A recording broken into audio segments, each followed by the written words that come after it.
미련한 자의 어리석은 소리에 대꾸하지 마라. 너도 같은 사람이 되리라. 미련한 자의 어리석은 소리엔 같은 말로 대꾸해 주어라. 그래야 지혜로운 채 하지 못한다. 잠언.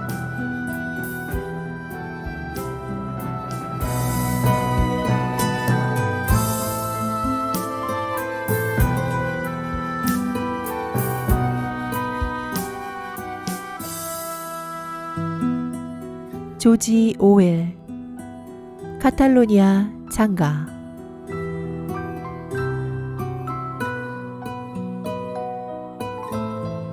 제 8장.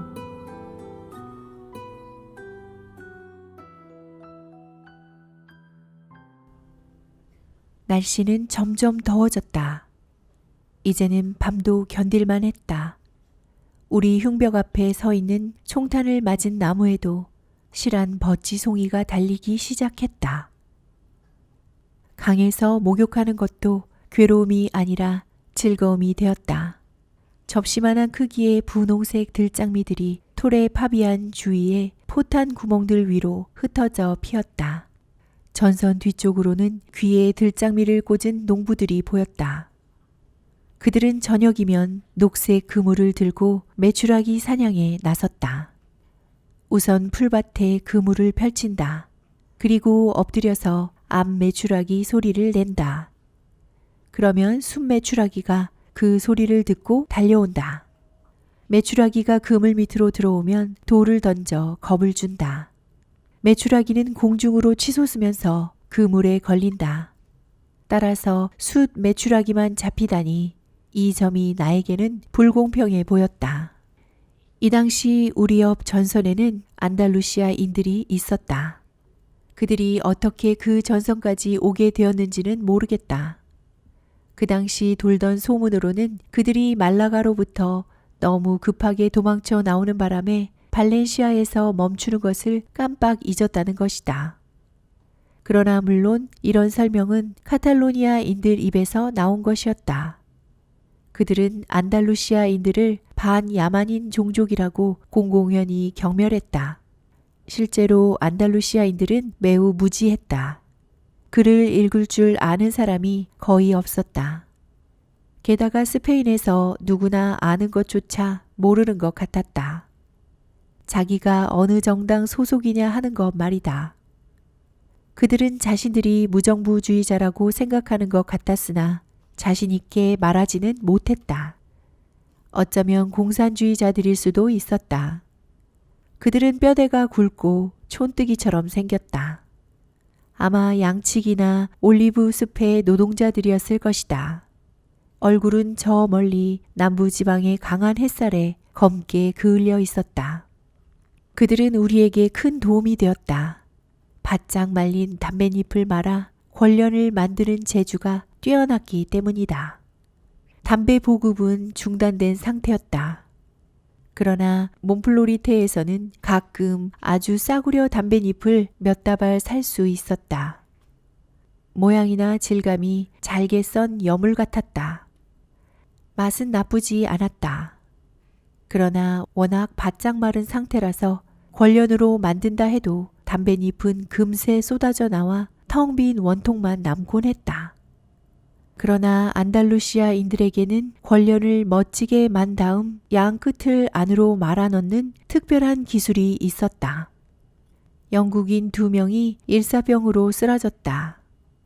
당시의 일들 가운데 나의 기억에 뚜렷하게 남아있는 것은 한낮의 뜨거운 태양, 우통을 벗고 햇볕 때문에 살갗이 벗겨진 어깨로 모래주머니를 나르던 일, 너덜너덜해진 데다가 이마저 들끓는 옷과 군화, 식량 운반용 노새와 신랑이 이제 막 활동을 시작한 모기, 가죽 허리띠와 탄약통 주머니까지 먹어치움으로써 공격 1호가 된 쥐 등이다. 이따금씩 상대 저격병의 총알에 사상자가 생기고 간헐적인 폭격과 우에스카 공습이 벌어지는 일 외에는 아무 일도 없었다. 우리는 전선을 따라 늘어선 포플러의 마찬 같은 저격병용 단을 세웠다. 마차는 인도의 호랑이 사냥용 감시대이다. 우에스카 반대편 전선에서는 공격이 차츰 시들해졌다. 무정부주의자들은 큰 손실만 입고 하카 도로를 완전히 차단하는 데는 실패했다. 양군 모두 도로의 가장자리 가까이에 자리를 잡아 도로는 양쪽의 기관총 사정거리 안에 들어왔다. 그 바람에 도로 통행은 불가능했다. 그래도 양편의 간격은 1km 정도였다. 파시스트들은 지면보다 낮은 도로를 따로 만들었다. 엄청난 크기의 참호를 판 셈이다. 그곳으로 화물 트럭이 몇 대 오갈 수 있었다. 탈영병들은 우에스카에 탄약은 많지만 식량은 거의 없다고 말했다. 그러나 우에스카가 함락되지 않을 것임은 분명했다. 무기도 형편없는 15,000명의 병력으로 그곳을 점령한다는 것은 불가능한 일이었을 것이다. 6월에 들어 인민전선 정부는 마드리드 전선으로부터 병력을 빼내 우에스카에 3만 명을 배치하고 비행기도 엄청나게 동원했다. 그래도 우에스카는 무너지지 않았다. 나는 전선에서 150일을 보낸 뒤에 휴가를 얻었다. 그 당시에는 전선에서 보내는 이 기간이 내 인생에서 가장 무익한 시기로 여겨졌다. 나는 파시즘에 맞서 싸우기 위해 의용군에 입대했다. 그럼에도 불구하고 나는 제대로 싸워본 적이 없었다.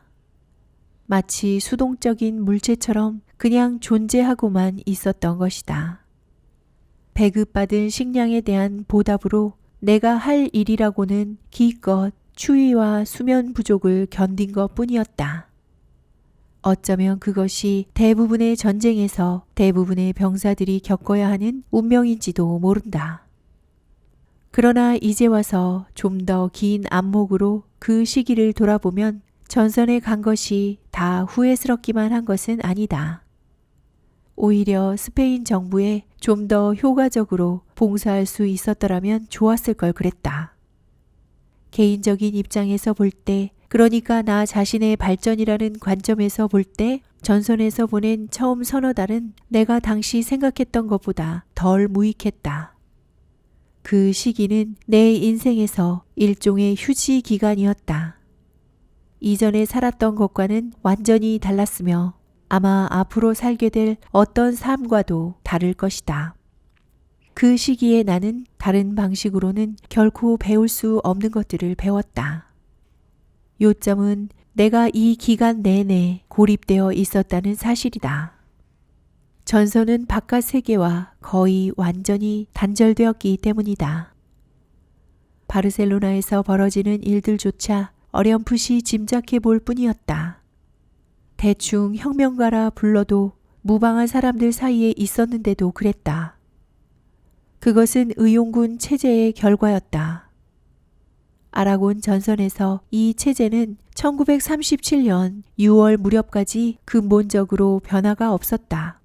노동자 의용군들은 노동조합의 근거를 두고 있었으며 각각의 의용군은 비슷한 정치적 견해를 가진 사람들로 이루어져 있었다. 결과적으로 그 나라의 가장 혁명적인 정서를 한 곳으로 모으는 효과를 가져왔다.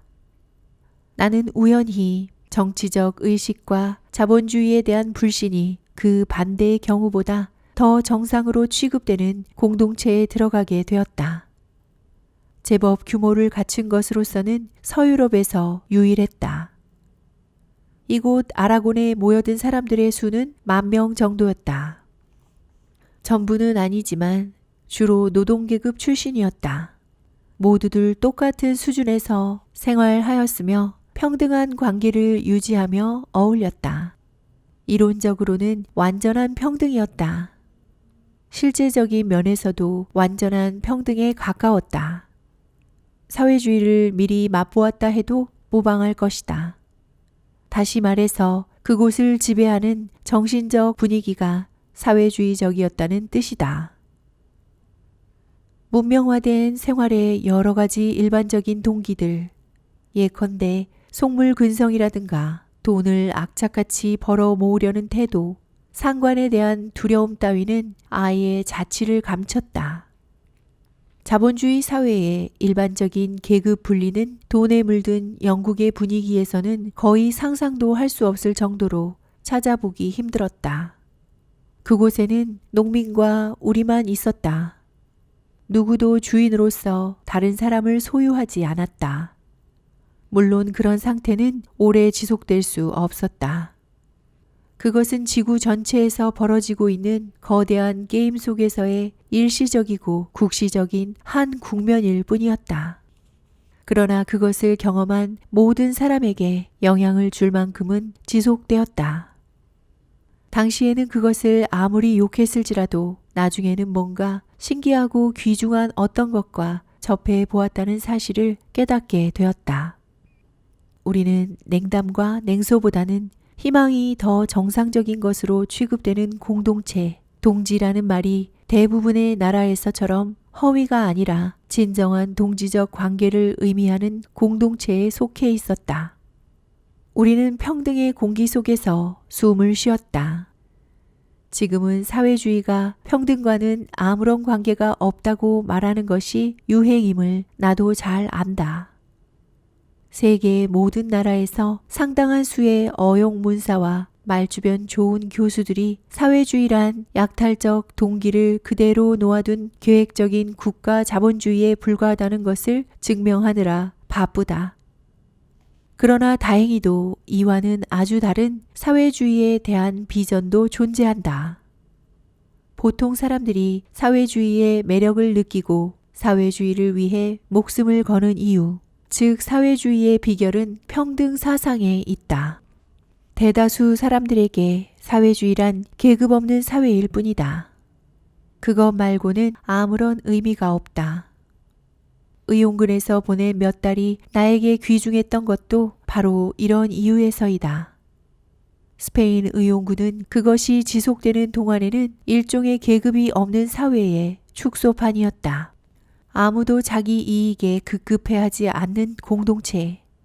모든 것이 부족하지만 특권이나 아첨 따위는 찾아볼 수 없는 공동체 속에서 우리는 사회주의의 서막을 막연하게나마 감지했던 것 같다.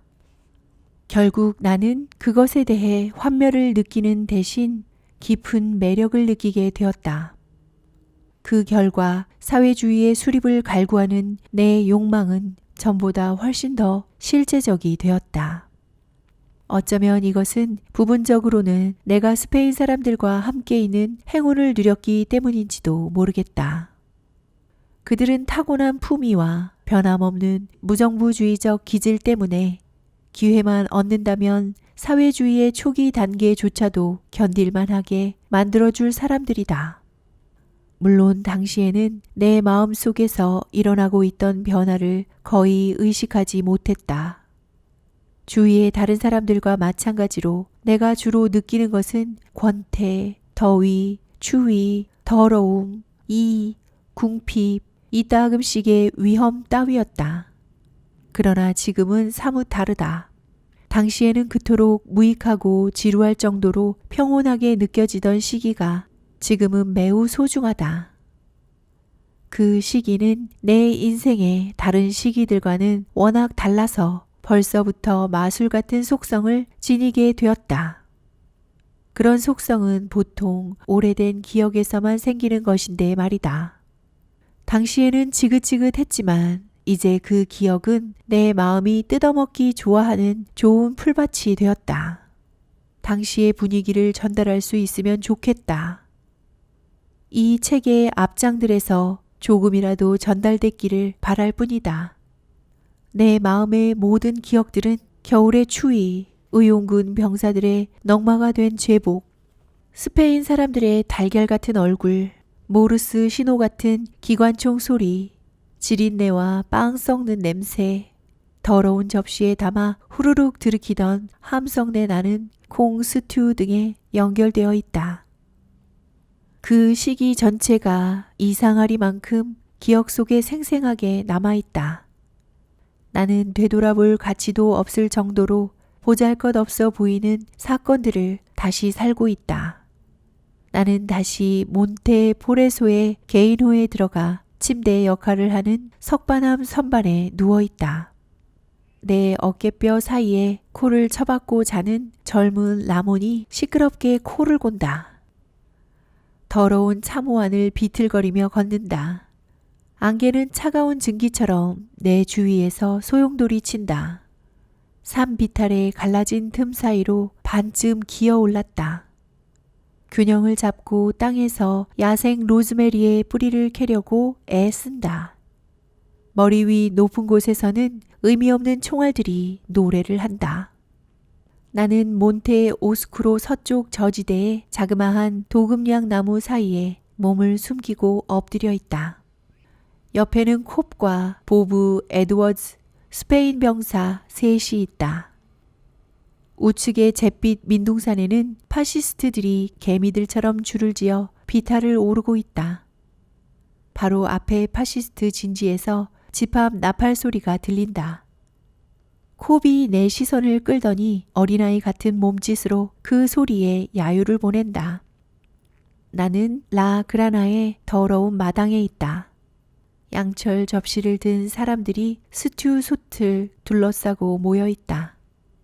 턱수염을 기르고 허리에는 큼지막한 자동권총을 찬 사람이 옆 탁자에서 빵을 5조각으로 자른다. 내 뒤에서는 런던 사투리를 쓰는 한 사나이, 나와 심하게 다툰 빌 챔버스인데 후에 오에스카 외곽에서 전사했다. 가 노래를 한다. 병참 부대 창고에는 쥐, 고양이만한 쥐들이 포탄이 굉음을 내며 날아온다. 15살짜리 아이들이 바닥에 엎드린다. 취사병은 솥 뒤로 몸을 피한다.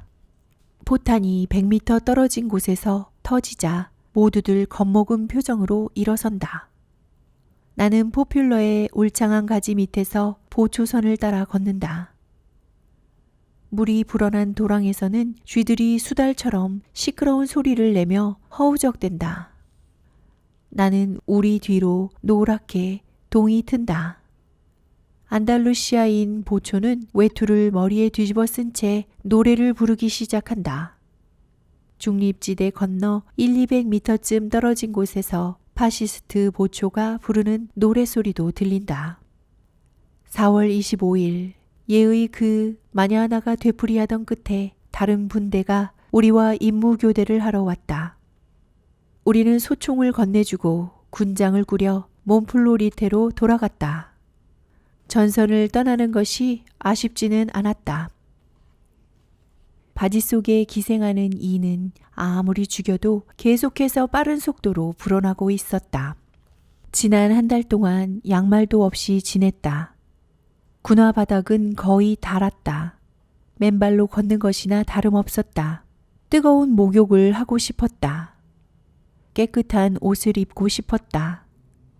하룻밤이라도 이불을 덮고 자고 싶었다. 이러한 욕구는 정상적인 문명 생활을 할 때 생겨나는 그 어떠한 욕구보다 훨씬 더 강렬한 것이었다.